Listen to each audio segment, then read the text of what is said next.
योगी जी ने जो किया ये बहुत स्वागत योग्य कदम है। अगर आप सोचते हैं कि यहाँ पर अभी भी अखिलेशुद्दीन वाली सरकार चल रही है तो वो तो बिल्कुल नहीं चल रही है।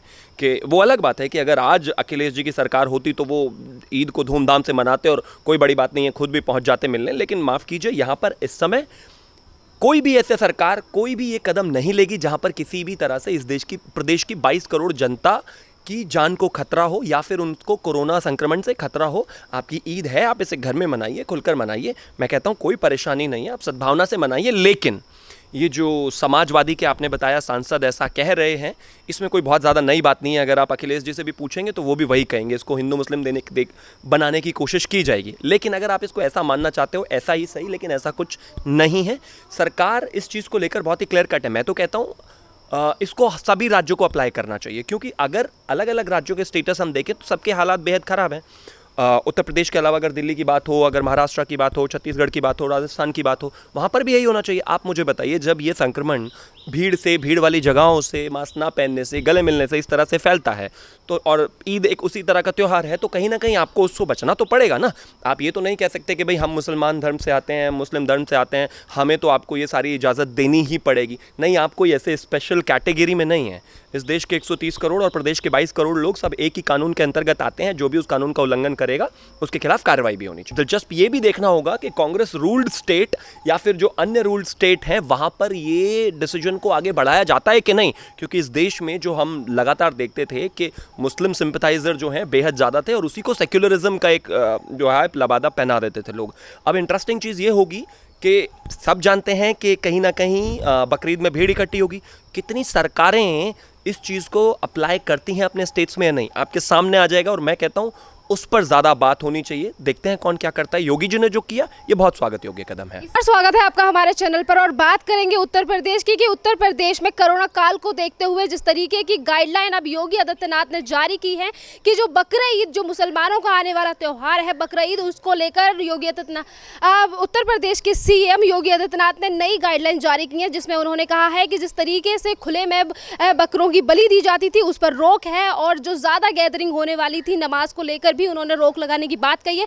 जिसमें बीजेपी की तरफ से भी ये कहा गया है कि जो भी नियम कानून योगी सरकार की तरफ से दिए गए हैं उन सभी का पालन होना चाहिए। तो दूसरी तरफ सपा पार्टी की तरफ से तमाम तरीके की बातें की जा रही हैं। तो इस पे और भी ज़्यादा चर्चा करने के लिए हमारे साथ मौजूद हैं बीजेपी प्रवक्ता शिवम त्यागी सर। तो सर, ये जिस तरीके की गाइडलाइन योगी आदित्यनाथ की तरफ से आज जारी की गई, क्या कहना चाहोगे इनको लेकर?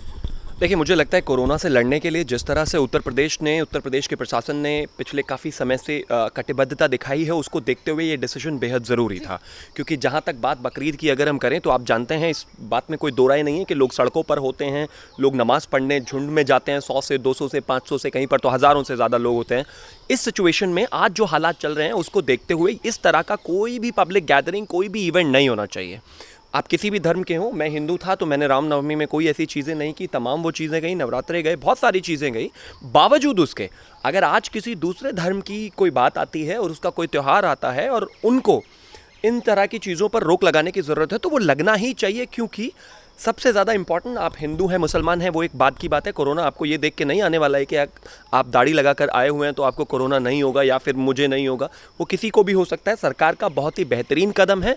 इसको पॉलिटिसाइज इसलिए नहीं करना चाहिए क्योंकि कहीं ना कहीं कोरोना एक बहुत बड़ा चैलेंज रहा है, हिंदुस्तान के लिए ही नहीं, दुनिया के लिए।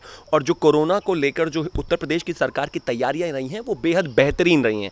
अभी तक अगर हम रिकॉर्ड्स की भी बात करें तो हमने बहुत अच्छा परफॉर्मेंस है, सरकार ने बहुत अच्छा काम किया है। इसको अगर आगे जारी रखना है तो कहीं ना कहीं इस तरह के कड़े फैसले लेने पड़ेंगे और ये बहुत ही स्वागत योग्य कदम है। सर, यहाँ पे जिस तरीके की अब योगी आदित्यनाथ की तरफ से ये गाइडलाइन जारी की गई तो इसको लेकर अब तमाम तरीके के बयान ये भी आएंगे कि योगी सरकार जो है वो मुसलमानों से नफरत करती है, इसीलिए मुसलमानों की जो त्यौहार है उसके लिए रोकथाम हो रही है।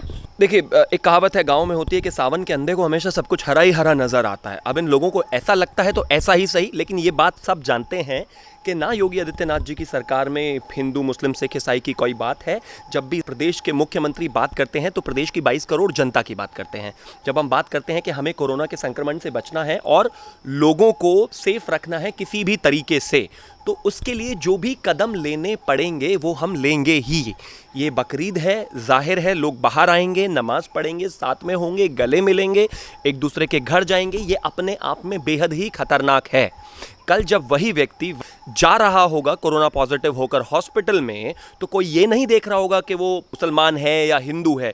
यहाँ पर अभी तक जितनों का भी इलाज हुआ है वहाँ पर कहीं नहीं देखा गया हिंदू या मुसलमान है। लेकिन अगर कोई इसको उस चश्मे से देखना चाहता है कि हाँ मुसलमानों के खिलाफ योगी जिस तरह की बात कर रहे हैं, तो वो कहीं ना कहीं माइनॉरिटी अपीजमेंट में ज़्यादा ही घुल मिल गया है। मैं कहता हूँ बाकी राज्यों को भी ये करना चाहिए, and I am really looking forward to that in Maharashtra as well. Uddhav Thackeray ji जो बहुत ही झंडा बुलंद करते थे इन सब चीज़ों का, और महाराष्ट्र के हालात बेहद ख़राब है।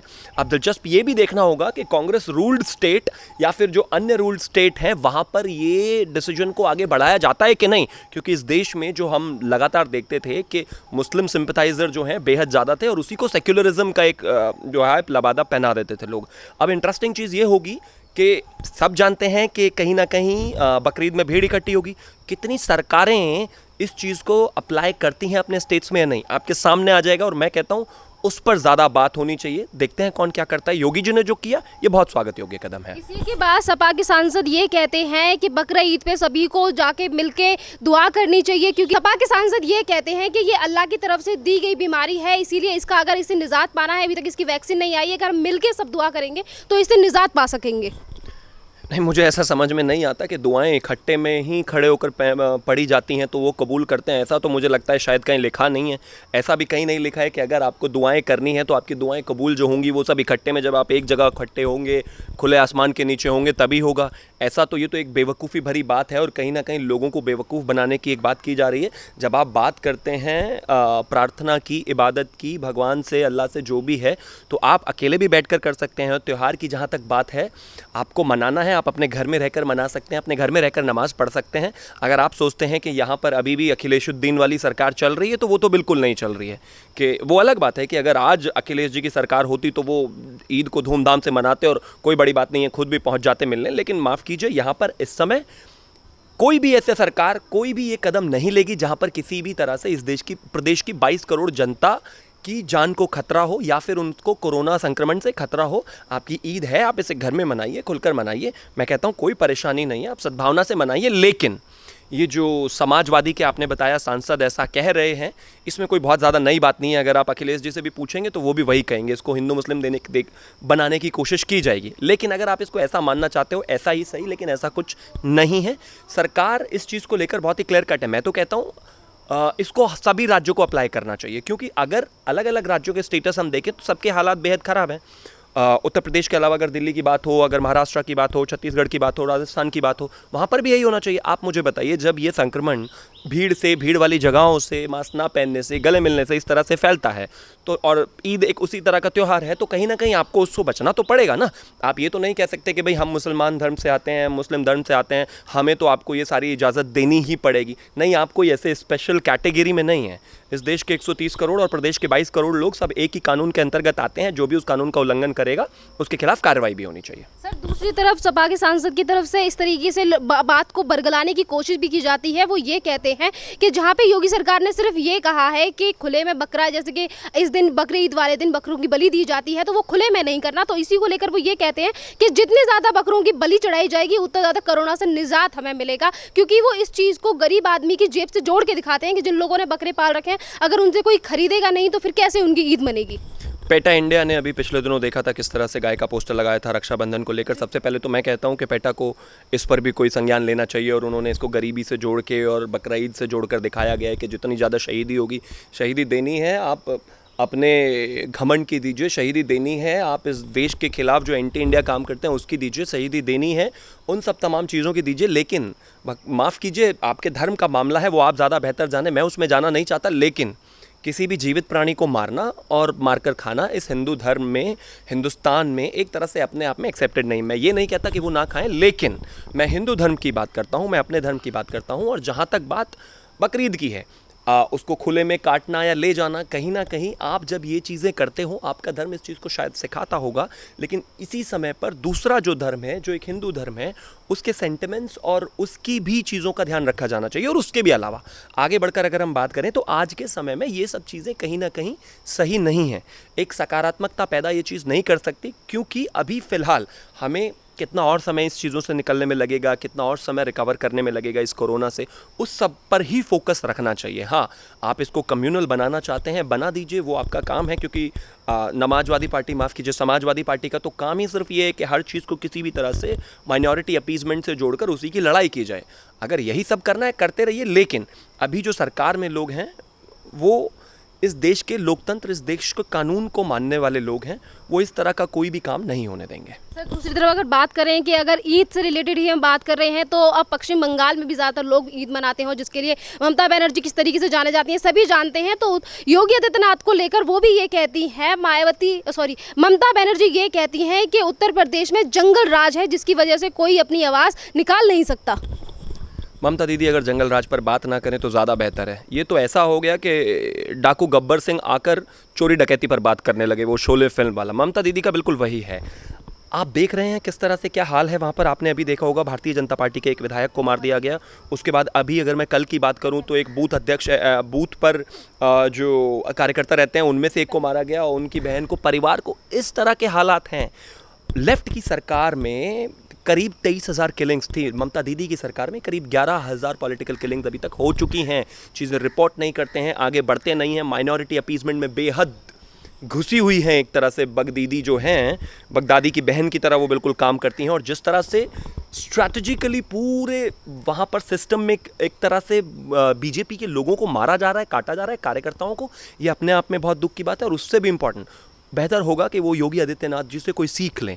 वो उनको गालियां दे सकती हैं, ठीक है, जो चाहे कह सकती हैं, लोकतांत्रिक अधिकार हैं उनके, लेकिन कमरे में बैठकर वो खुद भी इस बात को सोचती और समझती होंगी कि जिस तरह से आदरणीय योगी आदित्यनाथ जी ने, चाहे वो NTCA प्रोटेस्ट की बात हो उसको मैनेज किया हो, चाहे कोरोना को मैनेज किया हो, चाहे गुंडागर्दी को कम किया हो, चाहे इस तरह से इस प्रदेश में जिस तरह से गुंडा राज और जिस तरह से बड़े बड़े माफिया राज होते थे उनको ख़त्म करने का काम किया हो, अगर ममता दीदी योगी आदित्यनाथ जी के 10% भी काम कर लेती तो सिचुएशन आज ये नहीं होती। बंगाल का अगर आप हाल जानेंगे, इस तरह से आतंक उठाया हुआ है और पुलिस कोई किसी भी चीज़ पर, किसी भी बात पर कार्रवाई करने को तैयार नहीं है, क्योंकि दीदी ने सीधा समर्थन दिया हुआ है।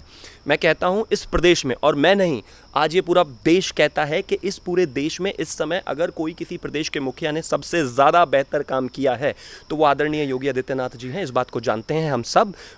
23 करोड़ की जनता के बाद, 22 करोड़ की जनता के बाद कोरोना का क्या हाल है आप अच्छी तरह से जानते हैं, किस तरह से उसको मैनेज किया गया है। इसके अलावा अगर हम बात करें तो CAA प्रोटेस्ट जब हुए थे, NTCA प्रोटेस्ट, उसमें किस तरह की सिचुएशन, किस तरह की भूमिका रही थी, वो भी सबने देखा है। हमें एक चीफ मिनिस्टर चाहिए जो लॉ एंड ऑर्डर को क्रिएट करने में, मेंटेन करने में सक्षम हो। कोई ऐसे चीफ मिनिस्टर नहीं चाहिए जो एक दूसरी पार्टी के विधायक की हत्या हो जाए और उसके बाद कोई बात ना करे। एक दूसरी पार्टी के कार्यकर्ताओं को लगातार मारा जा रहा है, उस पर कोई रिएक्शन नहीं है। संघ के कार्यकर्ताओं को लगातार मारा जा रहा है, दीदी ने उस पर कोई जवाब नहीं दिया। मुझे लगता है बंगाल की जो हिस्ट्री है उसको कहीं ना कहीं अगर हम बात करें भविष्य के परिप्रेक्ष्य में ले तो ममता दीदी अब उस परिप्रेक्ष्य में बिल्कुल फिट नहीं बैठ रही हैं। कहीं ना कहीं अब उनको जाना ही होगा, क्योंकि जिस तरह से वहाँ की जनता, जिस तरह से वहाँ के भारतीय जनता पार्टी के विपक्ष के कार्यकर्ताओं को मारा जा रहा है, ये अपने आप में बहुत ही घृणित कार्रवाई है। और बावजूद उसके उस प्रदेश की चीफ मिनिस्टर बिल्कुल चुप बैठी हुई है, कोई जवाब नहीं है, किसी चीज़ पर आगे नहीं बढ़ा जाता। जब इस देश के गृह मंत्री वहाँ पर रैली करने जाते हैं तो पत्थरबाजी होती है। अगर CISF ना हो तो क्या हो सकता है, तो वहाँ पर कार्यकर्ता का क्या हाल होता होगा। कहीं ना कहीं मीडिया की फ्रीडम पर भी वहाँ सवाल है। मैं खुद वहाँ पर लगातार काम करता रहा हूँ और अगर मैं बात करूँ तो वहाँ पर खूब ऐसा होता है कि कभी किसी की OB वैन पलट दी जाती है, कभी कुछ किया जाता है। ये जंगल राज इस देश में नहीं चल सकता और वेस्ट बंगाल हिंदुस्तान का ही हिस्सा है। वेस्ट बंगाल कोई अलग देश नहीं है और ममता दीदी वहाँ की कायदे आज़म नहीं है। तो ये चीज़ वो समझ लें। इलेक्शन बहुत ही करीब है और अगर वो, उनको लगता है कि भारतीय जनता पार्टी या फिर संघ या फिर किसी और भी कार्यकर्ता को मारकर और नेता को मारकर वो इस पार्टी को डरा सकती हैं या धमका सकती हैं या स्टेट के लोगों में भय पैदा कर सकती हैं, तो हम ऐसा बिल्कुल नहीं होने देंगे। चाहे उसके लिए हमें कितनी देनी पड़े, दीदी को अब जाना ही है।